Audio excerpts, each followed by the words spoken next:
नमस्ते। बातचीत के हमारे इस खास कार्यक्रम में आप सबका स्वागत। जैसा आप देख रहे हैं, अखिल स्वामी सर हमारे साथ मौजूद हैं। बहुत स्वागत है सर आपका। सर, इस समय जो हालात चल रहे हैं, जिस तरीके से देखा जाए तो मोदी जी के लिए बहुत सारे चैलेंजेस खुल रहे हैं। मैं ये केवल मोदी जी की बुराई के लिए या उन पर सवाल उठाने के लिए नहीं कह रहा हूं। इसके पीछे तथ्य हैं। तथ्य ये है, राहुल गांधी सड़क पर हैं, तेजस्वी यादव सड़क पर हैं, विपक्ष एकजुट होकर के सड़क पर उतरता दिख रहा है। उसमें स्टालिन से लेकर के प्रियंका गांधी तक जितने नेताओं के नाम आप दर्शकों को याद है, उन सबके नाम जोड़ लीजिए, वो सारे लोग आपको सड़क पे दिखने जा रहे हैं। अब तैयारी यहां तक हो गई, अखिलेश यादव, एम के स्टालिन, हेमंत सोरेन इत्यादि इत्यादि। सवाल अब एक बड़ा ये होता चला जा रहा है मोदी जी के लिए कि आखिर मोदी जी हर कदम पर एक नया चैलेंज कैसे फेस करेंगे। हालांकि वो इसके मास्टर माने जाते हैं। जैसे राहुल गांधी खुली जीप में घूम रहे हैं, बिहार में मोदी जी को जो है खुली जीप में घूमना पड़ा। राहुल गांधी तेजस्वी यादव को साथ लेके घूम रहे हैं, मोदी जी को नीतीश कुमार और सम्राट चौधरी को साथ में लेके घूमना पड़ा। हालांकि लोग पूछ रहे हैं कि विजय सिन्हा को कहां छोड़ दिया, या विजय सिन्हा जो है उनको मोदी जी नेता नहीं मान रहे हैं, विजय सिन्हा दोयम दर्जे के नेता मान लिए गए, इत्यादि इत्यादि ये सवाल भी पूछे जा रहे हैं। उधर सदन के अंदर की अगर बात करें तो अमित शाह साहब के सामने, अमित शाह साहब के ऊपर पहली बार ऐसा हुआ है कि विपक्ष ने सीधे तौर पे बिल फाड़ करके फेंक दिया। सदन के अंदर विपक्ष ने चढ़ करके, सीने पे चढ़ करके नारे लगाए कि वोट चोर गद्दी छोड़। ये सारी चीजें नहीं हुआ करती थी जो अब दिख रही हैं। तो ये जो, सर मेरा सवाल ये है कि ये जो चैलेंजेस अब इंडिया गठबंधन ने फेंकना शुरू किया है, राहुल गांधी उसके चेहरे बन रहे हैं, कितनी कितना बड़ा ये सिनेरियो है, कितना बड़ा कदम विपक्ष के तौर पर इसको माना जाए और कितना चैलेंजिंग मोदी जी के लिए माना जाए, क्योंकि मोदी जी इस तरीके के चैलेंजेस से निकलने के मास्टरमाइंड माने जाते हैं, कहे जाते हैं, खासकर हमारी आज की इलेक्ट्रॉनिक मीडिया के द्वारा। जय संविधान। देखिए राम प्रकाश जी, कोई किसी का एक्सपर्ट नहीं होता, कोई चाणक्य नहीं होता, ये सब समय का फेर है। जब समय अच्छा होता है तो आपके सारे दांव सीधे पड़ते हैं, और समय खराब होता है तो आपके दांव उल्टे पड़ते हैं। हर व्यक्ति के साथ ये होता है, तो ये कोई वो नहीं है। लेकिन असली मुद्दा क्या है? देखिए, मोदी जी के साथ जो समस्या है, इंडिया गठबंधन से तो निपट लें, ईडी सीबीआई लगवा दें, इनकम टैक्स लगा दें, जेल भेज दें, वो कर ही रहे हैं, वो करते ही रहते हैं। अब समस्या ये हो गई, उनकी फौज में ही बगावत हो गई। अब एनडीए के अंदर अगर बगावत हो जाएगी, अगर दिल्ली के अंदर वो एनडीए की मीटिंग बुलाएंगे और चंद्रबाबू नायडू आने से इनकार कर देंगे और मीटिंग को स्थगित करना पड़ेगा, तो वो क्या करेंगे? अच्छा, अमित शाह भी फाउल करने पे उतारू हैं। अब वो ये नहीं पता कि वो डैमेज करने के लिए कर रहे हैं या जानबूझ के कर रहे हैं या अनजाने में उनसे हो रहा है। उन्होंने जो विपक्ष के वाइस प्रेसिडेंशियल कैंडिडेट हैं रेड्डी साहब, उनके खिलाफ बोल दिया कि ये नक्सलिज्म को अगर साथ न देते, इन्होंने नक्सलिज्म का साथ दिया।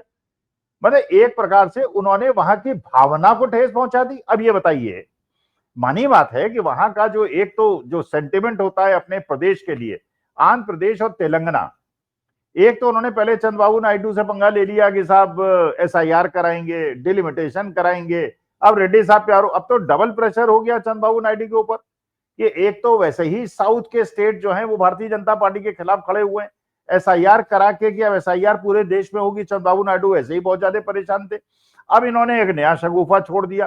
भाई, वाइस प्रेसिडेंशियल कैंडिडेट वो सुप्रीम कोर्ट के जज थे, उन्होंने जो वहां पे एक आंदोलन चला था जो कि नक्सलिज्म को बंद करने के लिए, उनसे मुकाबला करने के लिए चला था, जिसमें कांग्रेस के बहुत बड़े बड़े नेताओं की भी हत्या हुई थी, उसमें आप जो है वाइस प्रेसिडेंशियल कैंडिडेट पे व्यक्तिगत आरोप लगा रहे हैं। भाई, जज के कुर्सी पर बैठ के उन्होंने एक निर्णय लिया था, वो ठीक था। अगर आपको लगता कि वो खराब था तो बाद में उसको चेंज करा देते। लेकिन अगर इस प्रकार से आप भावनाओं को ठेस पहुंचाएंगे तो ये एक प्रकार से जो आपदा में अवसर ढूंढने का प्रयास हमेशा से करते रहे थे, इस बार मुश्किल ये है, इंडिया गठबंधन तो एकजुट हो गया है।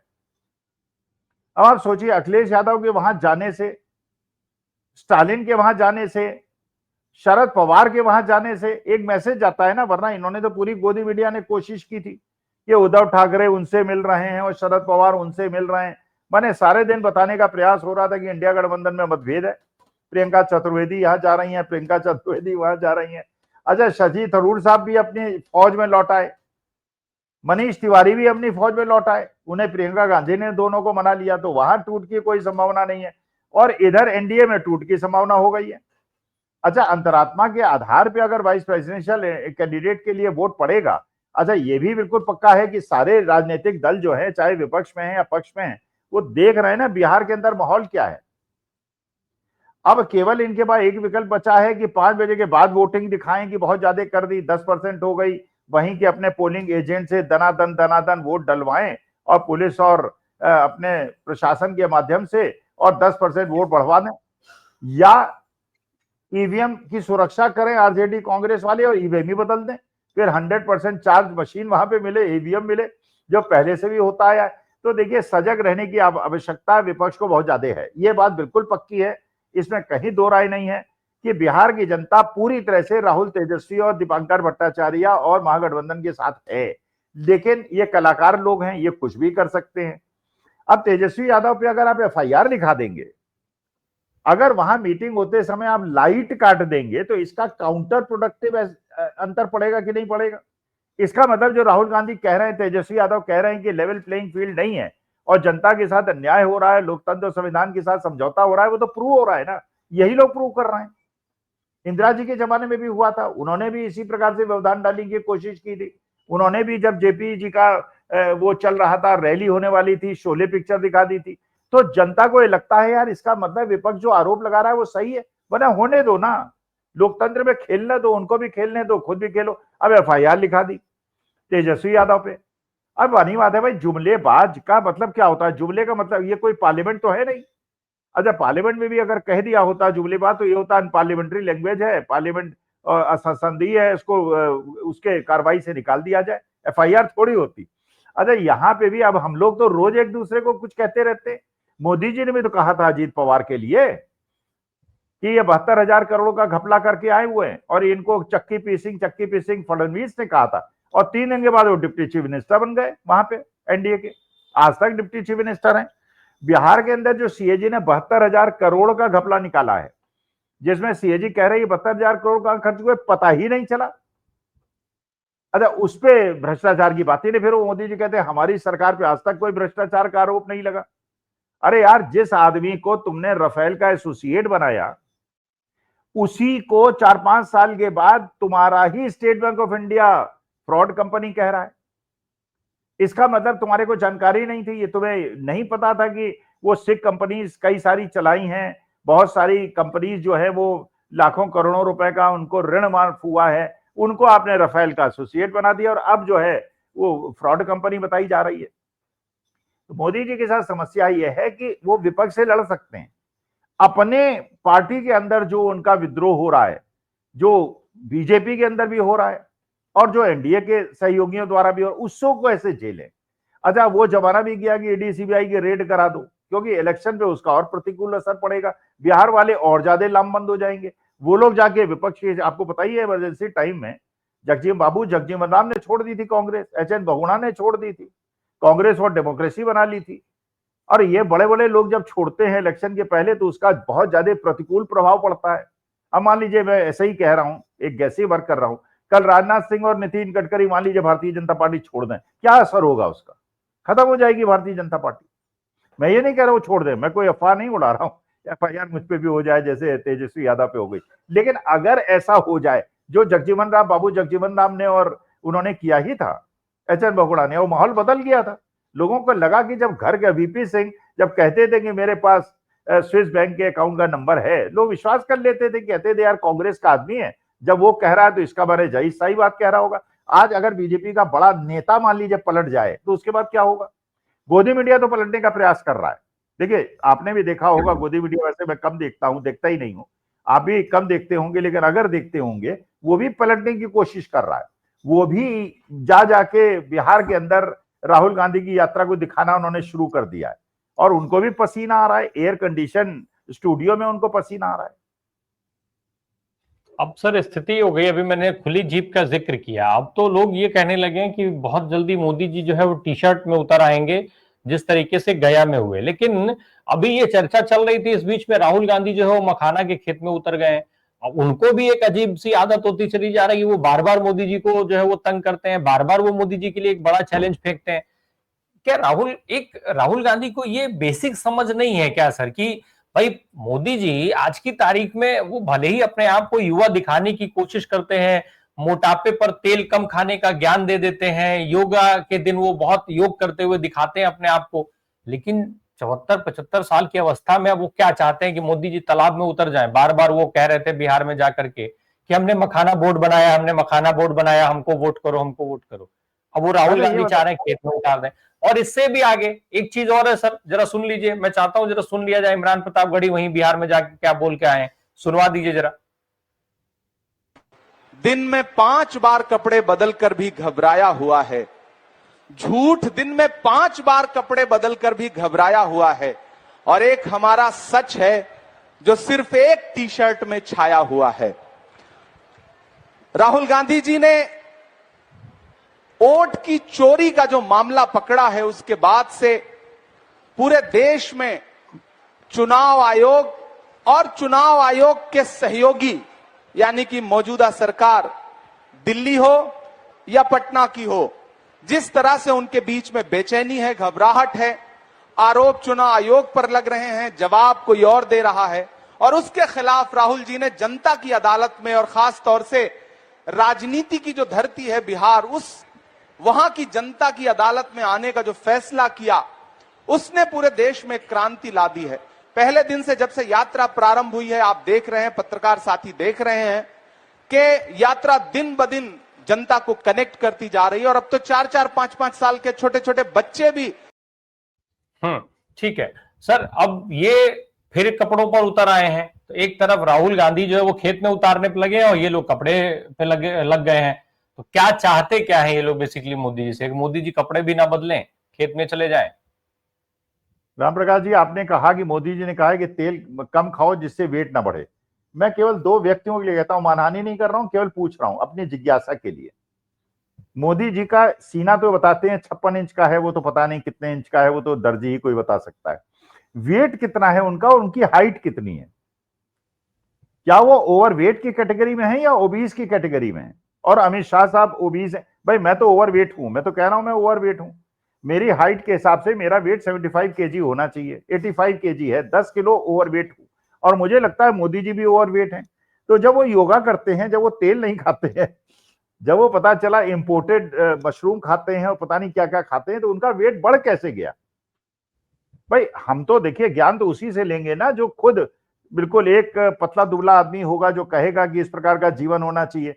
लेकिन अगर आप खुद ही आदर्श, अमित शाह साहब का वेट कम कर लीजिए, आप वो नड्डा साहब का वेट कम कर लीजिए, आप गडकरी साहब का वेट कम कर लीजिए, आप देश की जनता को कह रहे हैं तेल मत खाइए, वेट बढ़ाइए मत, और खुद आप ओवर वेट है। अच्छा देखिए, राहुल गांधी तो शैतानी करते हैं, ये बिल्कुल राहुल गांधी जो है शैतानी करते हैं। भाई राहुल गांधी का हाइट वेट देख लीजिए, बिल्कुल परफेक्ट, उनका बीएमआई इंडेक्स जो होगा बिल्कुल 25-26 के आसपास होगा। अच्छा बलिष्ठ आदमी है, मेहनती आदमी है, 50 साल की उम्र में भी वो 10 किलोमीटर दौड़ भी सकता है, समुद्र में डाइव भी कर सकता है। अगर मखाने के खेत में उतर गया तो ये भी स्थिति नहीं होगी कि डूब जाए। अब मुश्किल यह है, कहीं मान लीजिए मोदी जी प्रेरणा लेके मखाने की खेत में उतर गए, परमेश्वर करे वो स्वस्थ रहे, उनको कोई परेशानी ना हो। अब वहां की बड़ा मुश्किल है, वो मखाने के खेत में आप जानते ही हैं, वो तालाब के अंदर बड़ी संभावना होती है पैर वैर फिसलने की। और पता नहीं कौन, अब जैसे रेखा गुप्ता जी के साथ मैं खुद ही विचार कर रहा था, अब आप खुद सोचिए राम प्रकाश जी, 1 मिनट तक वो गुजराती व्यक्ति उनको पीटता रहा, 1 मिनट तक।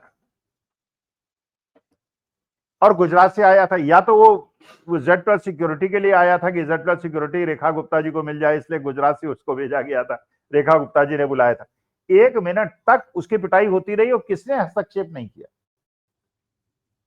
1 मिनट जरा कैलकुलेट करके देखिए, वैसे लगता है बहुत कम टाइम है, 1 2 3 4 जब 60 तक गिनेंगे बहुत बड़ा टाइम होता है। इतना तो रिफ्लेक्स एक्शन उनके सहयोगियों का और बीजेपी का, तो इसका माने क्या बीजेपी कार्यकर्ताओं ने, उनके पुलिस वालों ने ही उनको पिटवा दिया। तो देखिए ये राहुल गांधी इतना बड़ा चैलेंजेस दे रहे हैं उनको। भाई 75 साल के होने वाले हैं, 2 महीने के बाद वैसे ही रिटायर हो जाएंगे, वरिष्ठ वो चले जाएंगे अपना क्या कहते हैं उनको, मार्गदर्शक मंडल में। आप उन्हें क्यों परेशान कर रहे हैं बेचारे बुजुर्ग आदमी को, बुढ़े आदमी को? जैसे मुझे भी परेशान करेंगे मुझे अच्छा नहीं लगेगा। भाई ठीक है, राहुल गांधी एक एथलीट टाइप की उनकी बॉडी है, वो कर सकते हैं सब। आप मोदी जी को बेचारे वो कहीं मखाने के खेत पे उतर गए, कहीं वो वहां पे उसके पैडी के खेत में उतर जाते हैं, कहीं वो मोची के यहाँ पे जाके बैठ जाते हैं, कहीं वो बच्चे को, वहां उन्होंने दिखाया एक युवा को जो वो था अग्निवीर और अयोध्या वाला था, उसके एक अंगूठा उड़ गया और वो कह रहा है जीप में खड़े होके, वो कह रहा है मेरा अंगूठा उड़ गया और मेरे को निकाल बाहर किया, मैं क्या करूं। और इतना ज्यादा उत्तेजित था, इतना ज्यादा एग्रेशन में था, लेकिन कोई सुनवाई नहीं, अग्निवीर करके आपने बच्चों को झोंक दिया। अच्छा, वो अमेरिका और ऐसे की तैसी किए हुए, अभी तक तो उसने टैरिफ लगाया था, अब उसने वहां पे नौकरियां छीननी हिंदुस्तानियों की, भारतीयों की शुरू कर दी हैं। अडानी जी भी फंसे थे, अब अंबानी जी भी फंस गए रूस से तेल मंगाने के चक्कर में। तो मुश्किल ये हो गया है कि इस समय ग्रह चाल जो राहु केतु, वो तो कोई ज्योतिषी बताएगा, मेरे को तो ज्ञान नहीं है। मुझे लगता है कि चारों तरफ से ग्रह नक्षत्र जो हैं इस समय, वो रूलिंग पार्टी के लिए ठीक नहीं। ग्रह शांति ये करवाएं। मोदी जी करें क्या इसमें? भाई राहुल गांधी अगर ऐसे चैलेंजेस फेंकेंगे मार्गदर्शक मंडल में जाने से पहले, ये चैलेंजेस फेंकना वास्तव में नहीं चाहिए। और ये तो राहुल गांधी की अब शैतानी कह लीजिए, बदमाशी कह लीजिए, जो भी कह लीजिए। लेकिन सर अब चूंकि अंबानी अडानी का जिक्र आ गया है, तो और आप हैं तो बिना अर्थशास्त्र के काम पूरा होगा नहीं, उस पर बात बहुत जरूरी है। और टैरिफ का भी जिक्र आ गया। सर अगर अंबानी जी हो या अडानी जी हो, इन्होंने तेल बेचा, तेल जो सस्ता लाए थे रूस से, वो कायदे से तो भारतवासियों का फायदा होना चाहिए था, लेकिन इन्होंने तेल बेचा, चुरा करके बेचा। अगर चुरा करके बेचा है तो उसका नफा नुकसान, नफा जब कमाया है, अरबों रुपए जब बना लिए हैं, तो सजा भी तो इनको ही भुगतनी चाहिए।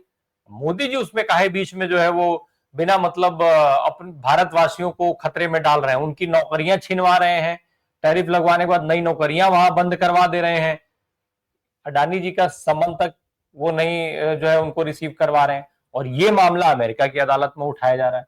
जाहिर सी बात है कि जब आप समन नहीं देंगे, अदालत में उठेगा, तो अमेरिका कार्रवाई तो करेगा ही, और उसी का देन है कि वो नौकरियां छीन रहा है, नई नौकरियां बंद कर रहा है। देखिए, इसमें और भी मुद्दे हैं राम प्रकाश जी। पहला मुद्दा यह है कि जो ये रूस से आपने तेल आयात किया, सैंक्शंस के बावजूद किया, नंबर एक। और नंबर दो ये कि जो तेल आयात करना था वो सरकारी कंपनियों से नहीं करवाया आपने, वो तो 15% किया, 85% आपने अंबानी जी से कराया, क्योंकि उसमें फायदा है। भाई अंबानी जी के शेयर बढ़ेंगे, अडानी जी के शेयर बढ़ेंगे, शेयर बढ़ेंगे तो गुजराती इन्वेस्टर्स के पैसे बढ़ेंगे। आप जानते ही हैं राजकोट एक बहुत बड़ा शेयर मार्केट का गढ़ है, वहां लाखों करोड़ों का खेल होता है।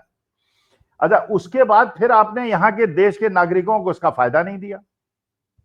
फिर ईरान से भी आपने 6 कंपनियों ने माल मंगा लिया जो कि रेस्ट्रिक्टेड थे, जो नहीं आपको लेने चाहिए थे। तो देखिए, ये जो मोदी जी कहते थे, अमित शाह साहब कहते थे ना कि गुजराती जो है हमारे उसमें तो बनिए का दिमाग है, हम तो ये चलता नहीं है असल में। इंटरनेशनल पॉलिसी में और ये विदेश नीति में ये सिर्फ चीजें नहीं चलती, छुपती तो है नहीं कोई चीज। आपने ईरान से लिया, उसको डाइवर्ट किया, ये बिलिंग कराई, वहां से मंगाया, लेकिन वो सारा डिस्क्लोज हो गया, पता चल गया। तो पैसा कमाने के चक्कर में फिर अडानी जी को आप संबंधी शुरू नहीं, इधर अंबानी जी फंस गए। तो ये सारा का सारा मसला जो है, अच्छा डोनाल्ड ट्रंप को देख के तो ऐसा लग रहा है कि उसने बिल्कुल कसम खा ली है कि मैं अब मोदी जी को हटा के मानूंगा। अच्छा, अब आप जापान जा रहे हैं जी, जापान के बाद चीन जा रहे हैं, टिकटॉक भी आपने खोल दिया, अभी आप चीन के आयात करने पे फायदे बताएंगे और भक्त लोग जो है गोदी मीडिया बताएगा कि चीन हमारा विश्वस्त दोस्त है और उसने पाकिस्तान को अस्त्र देके कोई गड़बड़ी नहीं की थी और सैटेलाइट पिक्चर्स देके कोई गड़बड़ी नहीं की थी। अच्छा, जो चीन के विदेश मंत्री हैं वो मीटिंग के अंदर कहते हैं कि Pakistan is a sufferer of terrorism और ये अच्छा देश है, इसमें कोई, वही डोनाल्ड ट्रंप कह रहे हैं। फिर मोदी जी कहते हैं टंका। अब तो बहुत दिनों से किसी ने कहा भी नहीं कि मोदी जी का टंका बोल रहा है। आपने सोशल मीडिया में कहीं देखा कि मोदी जी का टंका बोल रहा है? एक और चीज है सर जो चर्चा में है, अडानी जी ने शायद विदेशों में फिर कर्ज लिया है और उसकी गारंटर भारत सरकार है। एक तरफ लोगों की नौकरी जा रही है, टैरिफ की मार पड़ रही है, और दूसरी तरफ अडानी जी को कर्जा मिल रहा है विदेशों से, वो भी। नहीं नहीं, ये तो देखिए आउट ऑफ रूल है। एक प्राइवेट कंपनी के लिए, एक प्राइवेट कंपनी, सरकारी कंपनी के लिए गवर्नमेंट गारंटी दे, वो तो बात समझ में आती है। प्राइवेट कंपनी के लिए गवर्नमेंट गारंटी दे, ये तो इट इज कंप्लीटली इलीगल और अनएथिकल। भाई कल, और देखिए एक मोदी जी ने एक बड़ा अच्छा काम किया है, वो उनके हित में जाता है। सारा का सारा पैसा और सारी की सारी संपत्ति क्रिएट की है अंबानी और अडानी की। तो जैसे होता है ना कि अगर ये दोनों डूब गए और अमेरिका ने दोनों को टाइट कर दिया, हमारी भी अर्थव्यवस्था चरमरा जाएगी। इसलिए कि कितना लाख करोड़ का बैंक का लोन है अंबानी अडानी पे। अच्छा, शेयर मार्केट में सबसे ज्यादा पैसा इन्हीं कंपनियों में लगा हुआ है और म्यूचुअल फंड्स का लगा हुआ है, एनपीएस यूपीएस का लगा हुआ है। वो डूबेगा तो पूरी देश की अर्थव्यवस्था बर्बाद हो जाएगी। वरना ये होता है ना, जिसे कहते हैं कि डाइवर्सिफिकेशन। भाई आपने 1000 कंपनियों को 1-1 लाख करोड़ दिया होता तो 2-4 कंपनी डूब भी गई तो कोई बात नहीं। यहां आपने एक ही कंपनी को 95 लाख करोड़ दे रखा है, बाकियों को 5 लाख करोड़ दिया, तो ये कंपनी डूब गई तो अर्थव्यवस्था डूब गई। ये अगर हम इस तरीके से चीजें चलती रहीं तो भारत में नौकरी जो 2 करोड़ दे रहे थे मोदी जी, तो उसको 5 करोड़ करना पड़ेगा कम से कम, तभी तो काम चल पाएगा। 2 करोड़ तो दे ही रहे थे, अब उसको भी बढ़ाना पड़ेगा, एक चीज। दूसरा, जरा हम वापस अब अंत में फिर बिहार की तरफ लौट करके आ जाते हैं। सर, ये जो यात्रा चल रही है बिहार में और जिस तरीके का जन समर्थन मिल रहा है, निश्चित तौर पे जब नेताओं की एंट्री होगी तो ये समर्थन शायद और बड़ा बढ़ेगा। सरकार रोकने के अभी तक जो उपाय कर सकती थी वो तो उसने कर लिया। क्या सरकार अभी आगे इसमें और रोकने का उपाय करेगी या सरकार यहां भी अब सरेंडर है? देखिए, सरकार जितना रोकने का प्रयास करेगी ये बढ़ता चला जाएगा। देखिए, बिहारियों का, अभी ईस्टर्न यूपी के रहने वाले हैं, मैं भी रहा हूं, मैं जानता हूं वहां के लोग जो बड़े जिद्दी होते हैं। जब मान सम्मान की बात आ जाती है और उन्हें रोका जाता है, यही बिहार में जयप्रकाश के आंदोलन में भी हुआ था। रोकने का प्रयास जितना ज्यादा प्रवाह को करेंगे उतना ज्यादा जनता बीजेपी के अगेंस्ट हो जाएगी, वोट देने वाले भी वोट नहीं देंगे। अच्छा, दूसरा आपने कहा कि जैसे नौकरियों की बात, देखिए मोदी जी को नौकरियां देनी है, इंडस्ट्रियलाइजेशन करना है केवल गुजरात में। महाराष्ट्र की यूनिट भी गुजरात में लानी है। उत्तर प्रदेश बिहार वालों को तो उन्होंने धर्म की अफीम पे ला दी है। मस्जिद खोदो, मंदिर है भगवान का, वो उससे क्या है कि उत्तर प्रदेश बिहार वाले जितनी जल्दी समझ जाएं उतना समझ जाएं। बिहार वाले तो समझ गए, उत्तर प्रदेश वाले कब समझेंगे मुझे नहीं पता। बिहार वालों में आप देखिए, जितने भी राहुल और तेजस्वी की मीटिंग में लोग दिख रहे हैं, तो 98% लोग युवा हैं। और लड़कियां ये कहती हुई मिल रही है कि हमारे यहां इंडस्ट्रियलाइजेशन कर दीजिए, हमें और कुछ नहीं चाहिए, नौकरियां हमें दे दीजिए। और ये राहुल गांधी ने भी उस पॉइंट को पकड़ लिया है कि हम ये हैदराबाद में जाके और बेंगलोर में जाके और अहमदाबाद में जाके हमारे बिहारी नौकरी क्यों करें, हमारे यहां इंडस्ट्रियलाइजेशन करो ना। लगा दो 15-20 शुगर मिल्स, लगा दो फर्टिलाइजर यूनिट्स, लगा दो ऑयल रिफाइनरी। लेकिन सर वो कैसे लगा दें, वो तो उनके कॉन्सेप्ट में ही नहीं है। नहीं तो गुजरात में क्यों कंसेप्ट में है फिर? नहीं तो वहां सर वो ठीक है, गुजरात की बात एक अलग हो सकती है, बिहार की तुलना गुजरात से थोड़ा। मोदी जी ने कभी गुजरात का डीएनए पूछा है क्या? नहीं, आप देखिए, राजीव गांधी ने उत्तर प्रदेश के अंदर 4 फर्टिलाइजर प्लांट्स लगाए थे, और ये बात है आज से करीब 40 साल पहले की, 30 साल पहले की। 750 करोड़ का एक फर्टिलाइजर प्लांट लगा था, लाखों नौकरियां मिली थी, लाखों। आज के तारीख में वही प्लांट लगेगा 70-80 हजार करोड़ का, उसमें लाखों, क्योंकि ट्रक आएंगी, एम्प्लॉइज आएंगे, बरकत होगी, गांव विकसित होंगे, नौकरियां मिलेंगी। तो 4 फर्टिलाइजर प्लांट ने उत्तर प्रदेश की स्थिति बदल दी थी। अब बताइए, यूपी बिहार के अंदर कौन सी नई यूनिट लगी है? पुरानी बंद हो गई और नई लगी नहीं।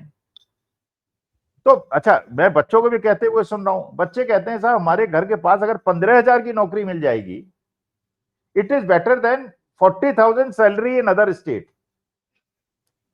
भाई मानी बात है, आप भी जानते हैं, मैं भी जानता हूं।